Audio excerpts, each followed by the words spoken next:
everyone. In today's tutorial, I will show you how to spell check all sheets or entire workbook at once in Excel.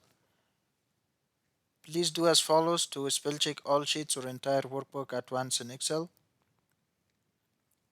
Right click on any sheet tab in the workbook you need to spell check and then click the select all sheets from the context menu.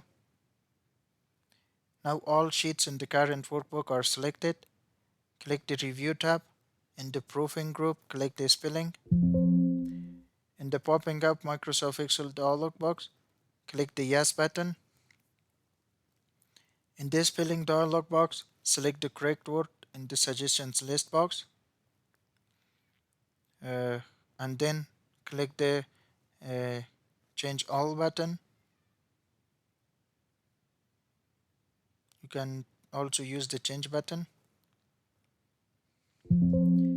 Then another Microsoft Excel dialog box pops out to tell you the completion of spell checking.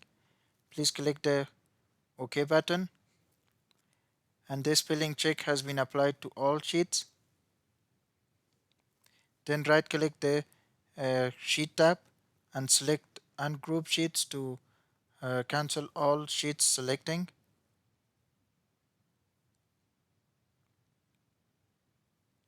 Thanks for watching and please subscribe for more videos.